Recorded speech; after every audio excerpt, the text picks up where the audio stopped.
Hey everyone, welcome back to the channel. So today we're diving into a topic that might sound a little crazy, but trust me, it's totally possible.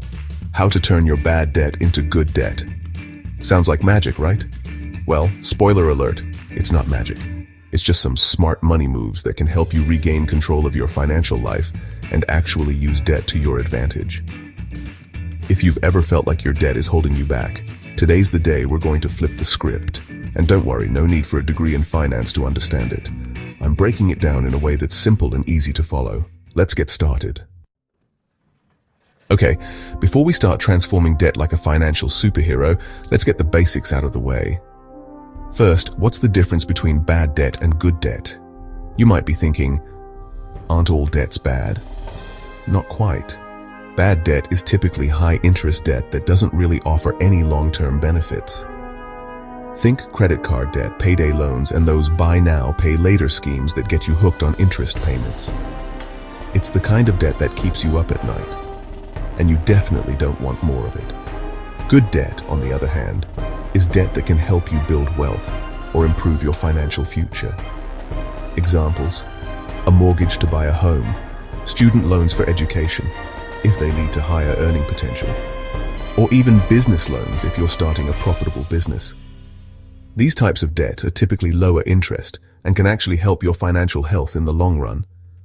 So, now that we know the difference, let's talk about how you can turn that bad debt into something good. Ready? Let's go. Alright, step number 1. Understand your debt. I know it's not the most fun part, but it's crucial. You can't fix what you don't fully get. So, grab that credit card statement, your loan docs, or whatever you've been ignoring for months. It's time for some honesty. Here's the deal. Bad debt often comes from high-interest loans that add up faster than you can say interest charges. If you've got credit card debt, that 20% APR is no joke.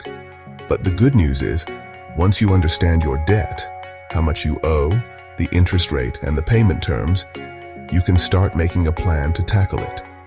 So take a look at your current debt situation and make a list. Seriously, put it on paper. Write down the amounts, the interest rates, and the minimum payments. Now don't freak out, you're just gathering information. And remember, we're in problem-solving mode, not panic mode. It's kind of like cleaning out your closet. Sure, it's messy in there, but once you see everything, you can actually make a plan for it. And who knows, maybe you'll even find some long-lost gift cards while you're at it. Or maybe just a lot of receipts from takeout. No judgment.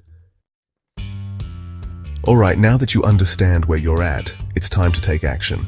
The first thing you want to do is pay off the high-interest debt. Why?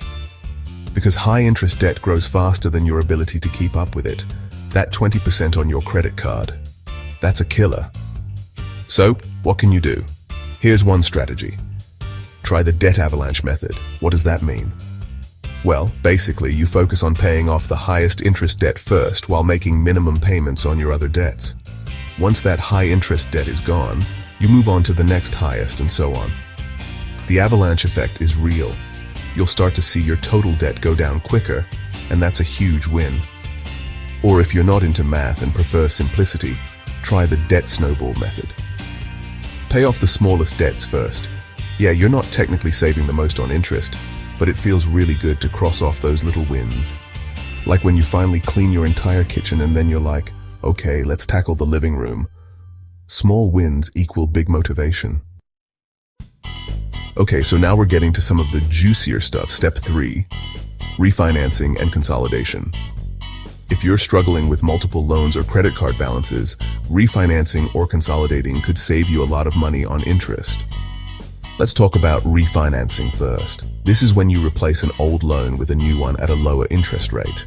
It's like swapping out your old phone for a shiny new model, but with a lower monthly payment. This works great if you have student loans, car loans, or even a mortgage. It's all about finding a better deal. Next, consolidation. If you have a bunch of credit cards or personal loans, you can consolidate them into one loan with a lower interest rate.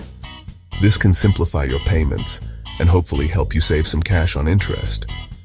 Imagine having one credit card with a single low interest rate instead of juggling 5 cards with high rates. It's like having one pizza to share with friends. rather than trying to balance 5 different slices from different pizza places. It's less messy and more efficient.